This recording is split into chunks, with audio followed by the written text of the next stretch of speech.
इस दुनिया के मेला में भैया हर एक प्राणी अकेला है।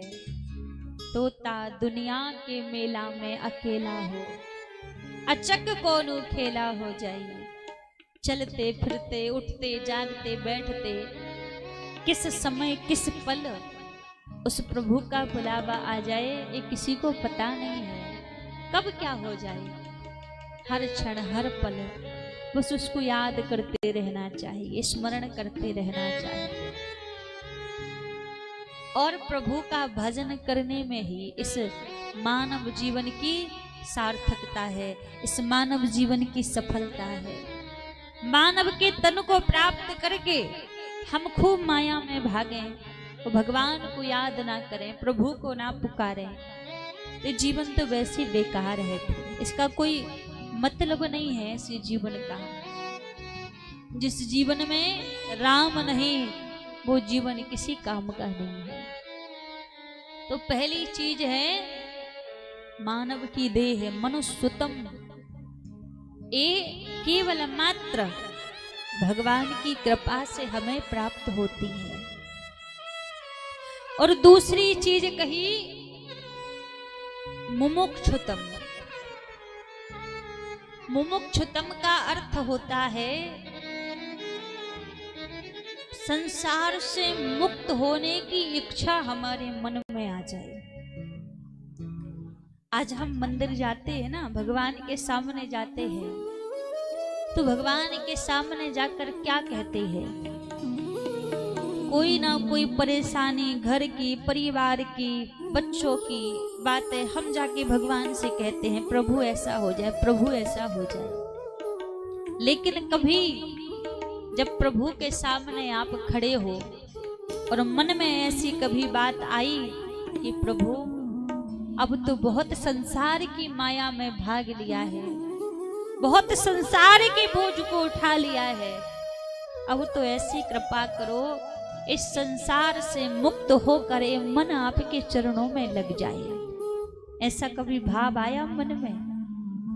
नहीं आता महाराज। ये भाव तभी मन में आता है जब भगवान की कृपा होती है। संसार से मुक्त होने का भाव तभी हृदय में आता है जब प्रभु की कृपा होती है। और देखिए, मुक्त होने का अर्थ ये नहीं होता कि हम सोचें जब व्यक्ति मृत्यु को प्राप्त करता है तो मरने के बाद मुक्त होता है। हम तो यही सोचते हैं ना कि जब व्यक्ति मृत्यु को प्राप्त करता है तो मरने के बाद मुक्ति मिलती है। लेकिन मुक्ति नाम का कोई प्रसाद नहीं होता जो मरने के बाद बट रहा होता है तो जाके ले लो ना। मरने के बाद मुक्ति नहीं मिलती, मरने के बाद तो कर्मों का हिसाब होता है। मुक्ति तो व्यक्ति को मिलती है, जीते जी मिलती है।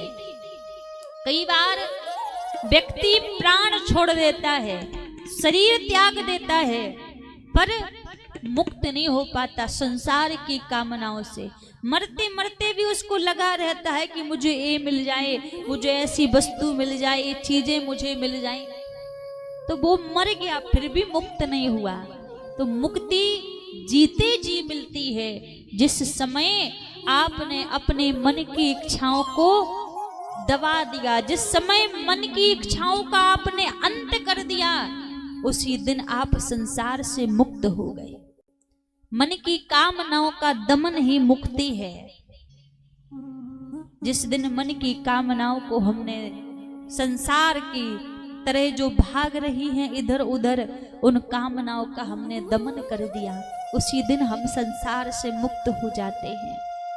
तो ये मुक्ति का भाव भी जब भगवान की कृपा होती है तो भगवान की कृपा से ही हमारे हृदय में संसार से मुक्त होने का भाव आता है।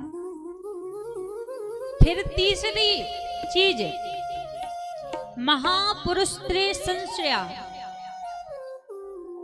मतलब किसी महापुरुष का सानिध्य हमें मिल जाए, किसी संत का सानिध्य हमें मिल जाए। अब ये बात बड़ी कठिन है क्योंकि महापुरुष का सानिध्य ही तभी मिलता है जब भगवान की कृपा होती है। बिन हरि कृपा मिल ही नहीं संता। जब तक प्रभु की कृपा नहीं होती तब तक संत नहीं मिलते, और जब तक संत नहीं मिलते तब तक सत्संग भी नहीं मिलता। तो जब भगवान की कृपा हो जाए तो किसी सच्चे गुरु, किसी सच्चे संत का सानिध्य जीवन में आ जाए तो ये तीन कृपा प्रभु की है जो देवताओं को भी दुर्लभ है। हमें ये तीन चीजें अपनी इच्छा से नहीं मिलती, ये तीन चीजें भगवान की कृपा से हमें मिलती हैं। पहला मानव का शरीर, दूसरा संसार से मुक्त होने की इच्छा, और तीसरा संतों का सानिध्य। ये तीन चीजें तभी जीवन में आती हैं जब भगवान की अहेतु की कृपा हमारे ऊपर होती है। अब देखा जाए तो मानव का शरीर हमें मिला हुआ है, एक कृपा है प्रभु की हमारे ऊपर। सत्संग, भगवान की कथा हमें मिली है। अभी भले ही हमारे हृदय में संसार से मुक्त होने की इच्छा जागरूक ना हो, लेकिन महाराज जब हम इस कथा को हृदय से सुनेंगे और इसको अपने आचरण में उतारने का प्रयास करेंगे तो सहज सी बात है, जब 7वें दिन आप यहाँ से जाओगे ना तो भगवान से यही कहते हुए जाओगे, प्रभु अब कुछ नहीं चाहिए, अब बस आपके चरणों की भक्ति मिल जाए, इस संसार से मन छूट कर बस आपके चरणों में लग जाए, बस इतनी ही कामना हृदय में है। यदि आप सच्चे मन से इस कथा को सुनोगे तो पक्की बात है ये बात भी आपके हृदय में आ ही जाएगी। तो भगवान की कृपा है।